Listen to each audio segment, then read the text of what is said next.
Hello बच्चों, कैसे हो तुम लोग। उम्मीद करता हूँ तुम लोग बहुत अच्छे हो। चलो आज एक नया चैप्टर शुरू करेंगे। आज वाल्ट व्हिटमैन का एनिमल्स जो पोएम है वो पढ़ाएंगे। एक्चुअली तुम लोगों का तो 25% सिलेबस रिड्यूस हो गया है, इसीलिए अभी रिड्यूस्ड सिलेबस में जो है वही हम पढ़ाएंगे। बाद में जो रह गया उसको हम कवर कर देंगे, क्योंकि अभी एग्ज़ाम के लिए ज़रूरी है। नवंबर दिसंबर में फर्स्ट पार्ट एग्ज़ाम होगा, तो इस फर्स्ट पार्ट में तुम लोगों को कुछ तैयारी भी करना होगा।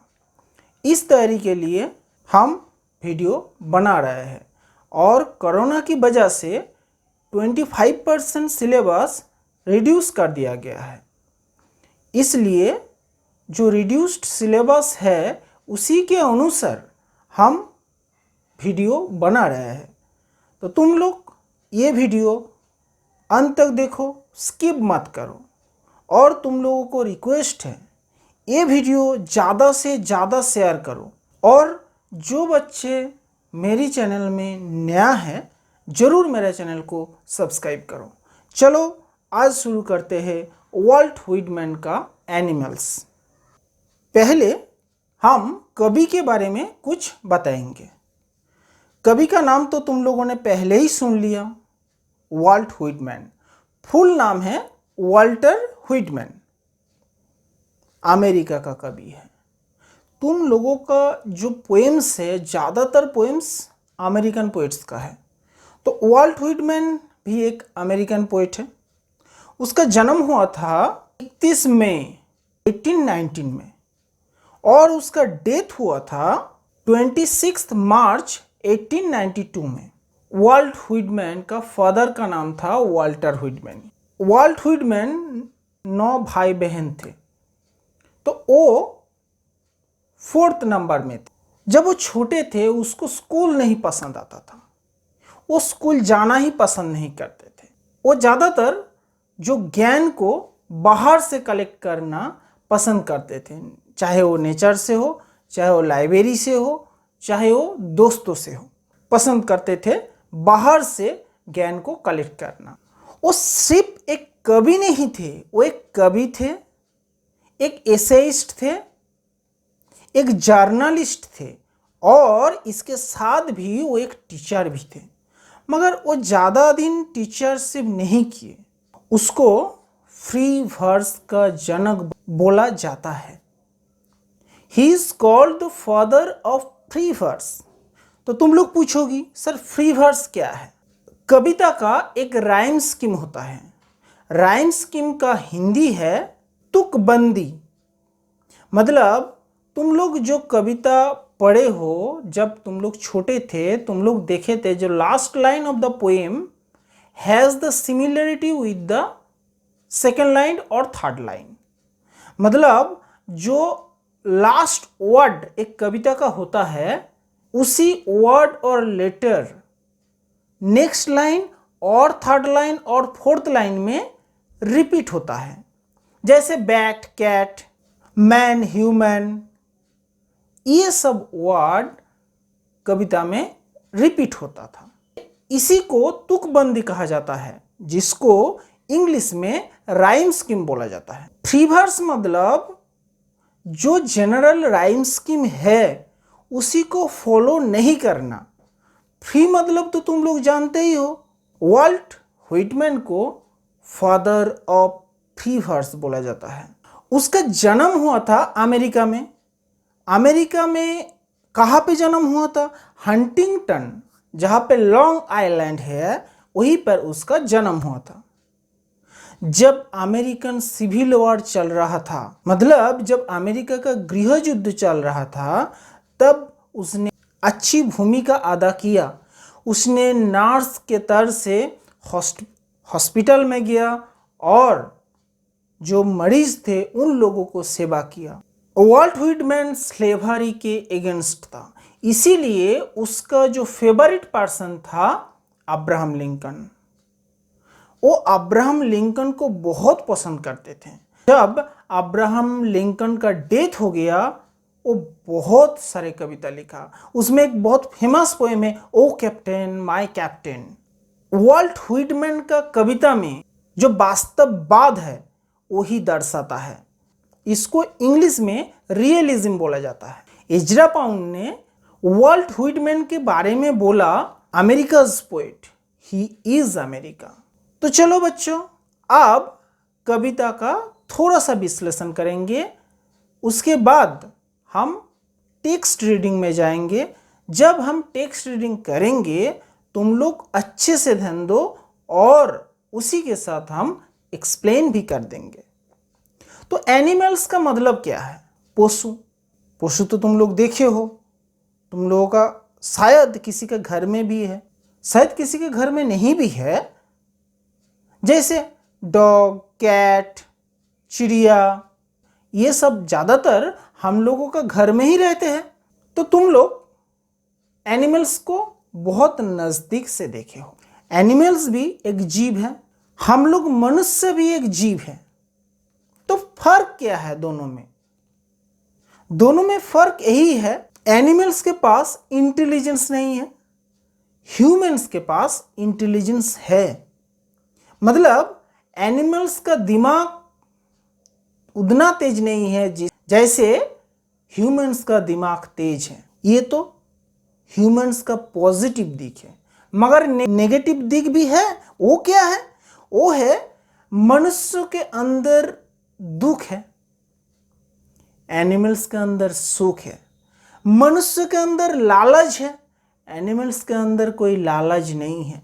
मनुष्य के अंदर हिंसा है, एनिमल्स के अंदर हिंसा नहीं है।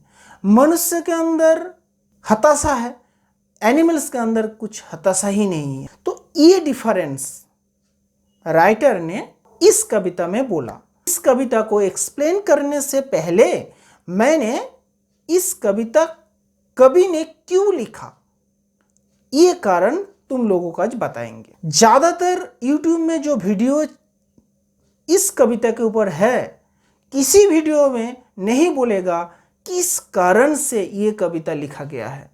देखो, दुनिया में हर चीज़ों का कारण होता है, इस कविता लिखने का भी एक वजह है। क्या है? 1855 में जब वॉल्ट व्हिटमैन थोड़ा ओल्ड एज का हो गए थे, तब उसके घर में एक नौकरानी आया था।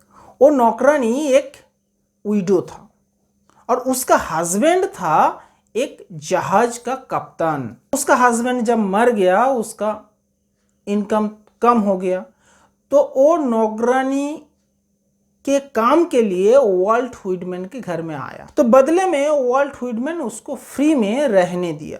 वो महिला जब आए थे उसके साथ कुछ एनिमल्स लेकर वॉल्ट व्हिटमैन के घर में आए थे। उस एनिमल्स के साथ वॉल्ट व्हिटमैन का दोस्ती बहुत हो गया था और उसी समय वॉल्ट व्हिटमैन ने लीव्स ऑफ ग्रास जो एंथोलॉजी ऑफ पोएम्स है उसको लास्ट एडिशन किया। तब शायद उसने उस समय ये कविता लिखा था। तो अब तो तुम लोग जरूर समझ गए हो एनिमल्स कविता कब लिखा गया था और क्यों लिखा गया था। और उन एनिमल्स के साथ कवि का दोस्ती बहुत ज़्यादा था और एनिमल्स भी कवि को बहुत पसंद करते। तो ये कविता वॉल्ट व्हिटमैन का एक सॉन्ग ऑफ माई सेल्फ नाम एक कविता से लिया गया था और इसका मूल जो कलेक्शन है वो है लीव्स ऑफ ग्रास। और ये लीव्स ऑफ ग्रास सिर्फ अमेरिका ही नहीं, पूरा दुनिया भर फेमस है। पहले इसको बैन कर दिया गया था क्योंकि इसमें अश्लीलता बहुत ज़्यादा था, नेकेडनेस था, सेक्सुअलिज्म था, नूडिटी था, इसी के कारण ये बैन कर दिया गया था। मगर बाद में पता चला ये बाहर से ऐसा है, अंदर से ये ह्यूमन क्वालिटी को समझाता है। तो बच्चों, अब हम कविता को विश्लेषण करेंगे। पहले तुम लोगों ने क्या जाना? वॉल्ट व्हिटमैन के बारे में जाना। सेकंड में तुम लोगों ने कविता का source and the cause of writing this poem, ये तुम लोगों ने जाना।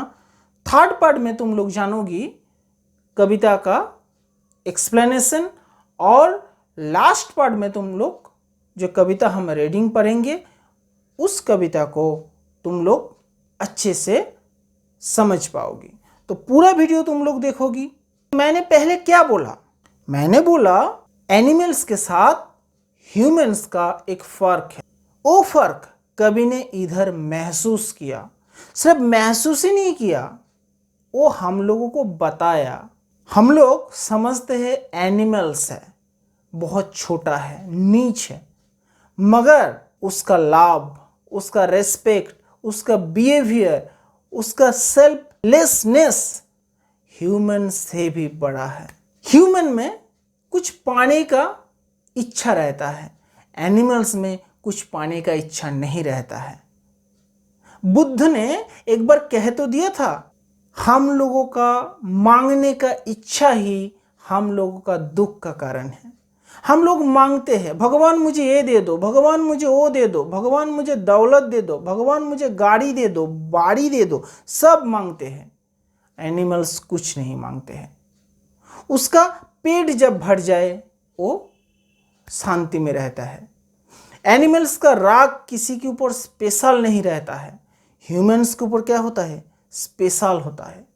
एक मनुष्य दूसरे मनुष्य को जेलस फील करते हैं, उसका क्षति करते हैं, मगर एक एनिमल्स दूसरे एनिमल को जब भूख लगता है तब खा लेता है, मगर किसी को टारगेट नहीं करता है, जब हम इसी को मारेंगे, इसी को खाएंगे और इसी का क्षति पहुंचाएंगे, वो नहीं करता है। The life of animals is simple, lucid and easy, but the life of human is complex, hard and it is full of sadness. तो कवि ने इधर टू ऑपोजिट एग्जाम्पल एस्टैब्लिश किया, whether the animals are happy and humans are unhappy. But कवि ने कविता के अंत में एक अच्छा सा एग्जाम्पल दिया। कवि ने बोला, जब ये जीव दुनिया में आया था तब ह्यूमन और एनिमल्स का कोई फर्क नहीं था।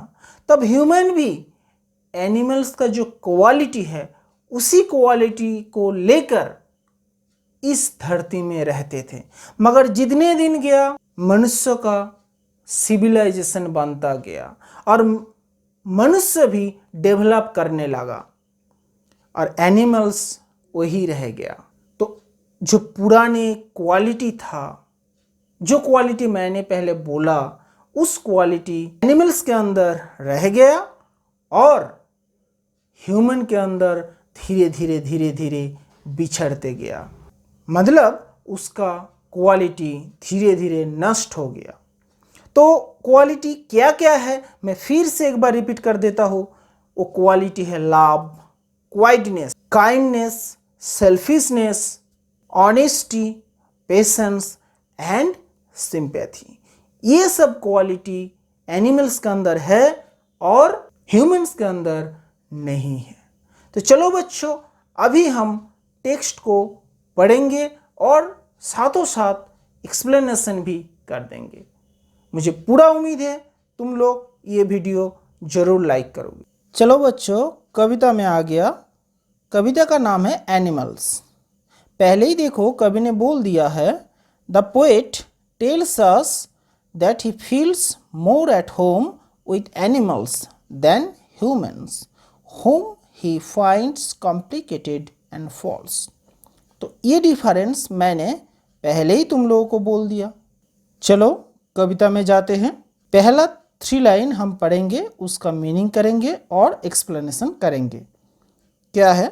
आई think I could turn and live with animals, they are so placid and self contained, I stand and look at them long and long.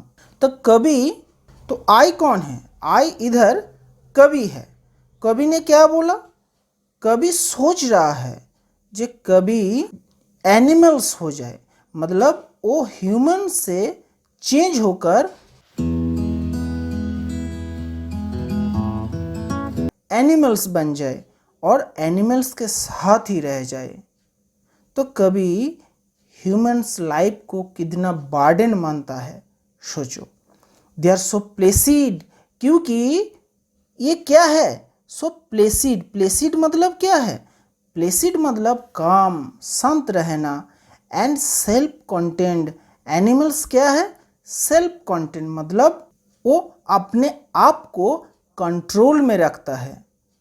I stand and look at them long and long. हम क्या करते हैं, खड़ा रहते हैं और animals के तरफ देखते हैं टाइम आफ्टर टाइम, मतलब बहुत समय लेकर हम उनको देखते हैं। नेक्स्ट लाइन में आ जाओ।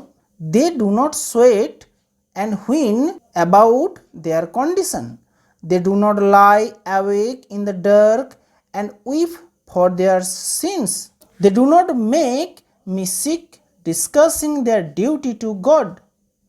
कवि ने इधर क्या बोला, कवि ने इधर बोला एनिमल्स, उनका जो कंडीशन है वो बार बार किसी के साथ कंप्लेन नहीं करता है और चिल्लाता नहीं है।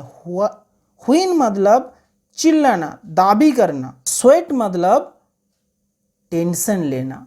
हम लोगों को जब टेंशन हो जाता है तब हम लोग क्या करते हैं, स्वेटिंग करते हैं ना। तो इधर स्वेट रिटोरिक के हिसाब से मेटोनिमी है, मेटाफोर भी बोल सकते हो तुम लोग। मनुष्य क्या करते हैं, टेंशन करते हैं और टेंशन के लिए मनुष्य का स्वेटिंग होता है, मगर एनिमल्स का क्या टेंशन होता है, नहीं होता है।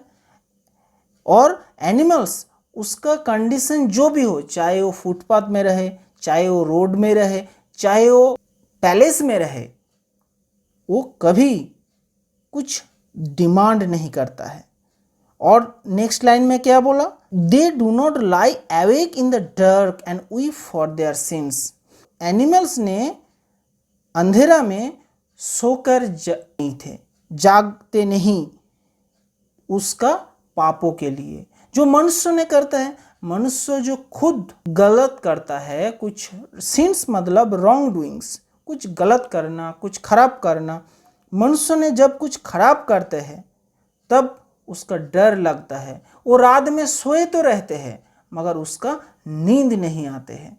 नेक्स्ट लाइन क्या है, they do not make me sick discussing their duty to God. तो मनुष्य ने क्या करता है, पाप भी करते हैं और जब अच्छा काम भी करते हैं, जिसको राइटर ने इधर बोला ड्यूटी टू गॉड, इसके लिए बार बार बोलते हैं जब हम इतना अच्छा किया। मगर एनिमल्स ने भी अच्छा करता है, मगर वो क्या नहीं करते हैं, वो कभी को सीख नहीं कर देता है, बार बार ये बोल के जो हम कितना अच्छा किए। जो मनुष्य ने एक बार अच्छा किया 100 बार बोलते हैं, एनिमल्स ने 100 बार अच्छा किया मगर किसी को नहीं दिखाता है। Not one is dissatisfied, not one is demented with the mania of owning things. किसी भी एनिमल ने कभी असंतुष्ट नहीं होता है और कुछ चीज को कब्जे में रखने के लिए कभी बावला नहीं होता है। और जैसे डिमेंटेड मतलब मैड, ओनिंग थिंग्स मतलब to get into पोसेशंस।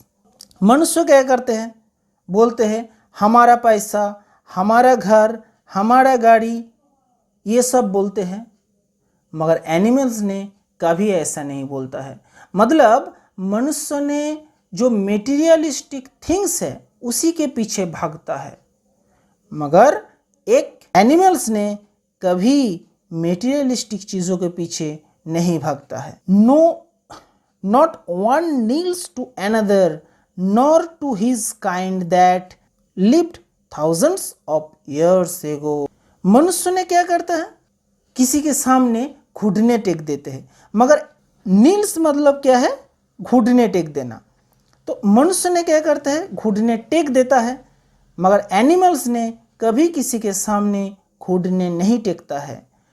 nor to his kind that lived thousands of years ago, मतलब जो बहुत पीछे साल के हैं, बहुत सम्मानीय हैं, उसके सामने भी मनुष्य घुटने टेकता है, मगर एनिमल्स ने कभी किसी के सामने घुटने नहीं टेकता है। नॉट वन इज रेस्पेक्टेबल और unhappy over the whole earth. इस लाइन में कवि ने एंटीथीसिस का यूज किया। एनिमल्स का सम्मान नहीं है, और सम्मान नहीं है इसलिए वो क्या है, वो अनहैप्पी भी नहीं है। पहले ही नेगेटिव लगा दिया। इस कविता ने कवि ने बहुत नेगेटिव वर्ड का यूज किया, और हर वर्ड के सामने नॉट या नो यूज किया। तो एनिमल्स ने रेस्पेक्टेबल नहीं है, मगर क्या है, वो अनहैप्पी भी नहीं है, वो हैप्पी है। और मनुष्य ने क्या है, मनुष्य ने रेस्पेक्टेबल है, इसीलिए अर्थात मनुष्य का सम्मान है, इसीलिए मनुष्य अनहैप्पी है। कहा का ओवर द होल अर्थ। कवि ने इधर बोला एक भी एनिमल का सम्मान मनुष्य जैसा नहीं है, और वो अनहैप्पी भी नहीं है पूरा दुनिया में। So they show their relations to me. इसीलिए एनिमल्स कवि के साथ एक रिलेशन रखता है, और कवि ने खुद समझ गया है जो उसका रिलेशंस ह्यूमंस के साथ नहीं है, उसका रिलेशन एनिमल्स के साथ है। And I accept them. कवि ने बोला उस एनिमल्स के साथ रिलेशन हम ग्रहण करते हैं, हम ह्यूमंस के साथ रिलेशन हम नहीं ग्रहण करेंगे, क्योंकि ह्यूमंस के अंदर क्या है, ग्रीड है, जीलसी है, और ह्यूमन के अंदर गरीब धनी ये सब ज़्यादा सोच है, मगर एनिमल्स के अंदर ये सोच नहीं है। एक लाइन में जो बोला जाता है, ह्यूमंस के अंदर पूरा गंदा सोच में भरती है, जो एनिमल्स के अंदर नहीं है। नेक्स्ट टू लाइन बहुत इंपॉर्टेंट है। They bring me tokens of my self. Tokens का मतलब है सिंबल्स और क्वालिटीज। एनिमल्स ने कवि के अंदर जो अच्छा गुण है उसको दर्शाता है। और दूसरी बात ये बोल सकते हो तुम लोग, जो एनिमल्स के अंदर जो क्वालिटी है वो कवि ने ग्रहण किया है। They evince them plainly in their positions. Evince मतलब इंडिकेट करना और रिवील करना, जिसको हम प्रकाश बोलते हैं। तो एनिमल्स ने उसके अंदर जो क्वालिटी है उसका प्रकाश किया और दर्शाया। कैसे दर्शाया? Plainly in there possession. वो दिखाया ये गुणवत्ता, जैसे love, wideness, kindness, selfishness, honesty, patience and sympathy. ये दिखाने के लिए ज़्यादा दिखावा, ज़्यादा शो ऑफ नहीं करना, ये प्लेनली भी दिखाया जा सकता है। Last two line, I wonder where they get those tokens. कवि ने लास्ट स्टैंजा ने आश्चर्यचकित हो गया। कवि ने सोच रहा है कहाँ से ये गुण एनिमल्स को मिला है, ये प्यार करने का गुण, ये शांत रहने का गुण, ये निस्वार्थ होने का गुण, सत रहने का गुण, धैर्यशील होने का गुण कहाँ से मिला है। Did I pass that way huge time एगो एंड नेग्लिजेंटली ड्रॉप देम। ये लाइन बहुत इंपॉर्टेंट है, तुम लोग ये लाइन को पहले अंडरलाइन करो। हम इंट्रोडक्शन में इस लाइन को थोड़ा सा बोल चुके हैं, पहले इसको मीनिंग बोलते हैं फिर इसको एक्सप्लेनेशन करेंगे। कवि ने एक क्वेश्चन पूछा लास्ट लाइन में। क्या क्वेश्चन? जो गुणवत्ता है एनिमल्स का, जो क्वालिटीज़ है, वो क्या बहुत दिन पहले, ह्यूज मतलब बहुत, टाइम्स मतलब दिन, तो कवि ने खुद को पूछा ये गुणवत्ता, ये क्वालिटीज़ क्या कवि ने बहुत पहले छोड़ के आए थे? और कैसे छोड़ के आए थे? नेग्लिजेंटली मतलब केयरलेसली, ड्रॉप देम मतलब हम क्या बहुत पहले ये क्वालिटीज़ केयरलेसली छोड़ के आए थे। यही जो अतीत समय है हम लोगों का, यही दर्शाता है। जैसे मनुष्य जब आदिम मानव थे और एनिमल्स भी थे, तब मनुष्य के साथ कुछ फर्क नहीं था एनिमल्स का। एनिमल्स भी जो खाते थे मनुष्य भी वही खाते थे। तब एनिमल्स का ये सब गुण था, तब मनुष्य का भी ये सब गुण था। धीरे धीरे ह्यूमन सिविलाइजेशन डेवलप होने लगा और एनिमल्स ही रह गया। इसलिए एनिमल्स के अंदर वो क्वालिटी रह गया और ह्यूमन डेवलप्ड हुआ। इसलिए ह्यूमन के अंदर ग्रीड चला आया, जिलसी चला आया, अनहैप्पीनेस चला आया और भी बहुत कुछ खराब चीज़ ह्यूमन के अंदर चला आया। तो कवि ने लास्ट लाइन ने रिपेंट किया है। क्या रिपेंट किया है? हम लोग एनिमल्स होते तो हम लोगों का ये दुख दर्द नहीं होता, मगर हम लोग ह्यूमन हैं, इसलिए हम लोगों का दुख दर्द रहेगा। हम लोग मनुष्य है, एनिमल्स नहीं हो पाया। तो इधर कवि ने एनिमल्स का जो गुण है, एनिमल्स का जो प्यार है, एनिमल्स का जो क्वालिटीज़ है वो बताया। ये कविता इधर ही ख़त्म होता है। तुम लोग इस वीडियो को ज़्यादा से ज़्यादा शेयर करो, लाइक करो, और तुम लोगों का कुछ क्वेश्चन रह गया तो तुम लोग ज़रूर कमेंट बॉक्स में पूछो। थैंक यू तुम लोगों का। तुम लोग अच्छे रहो, सुस्त रहो।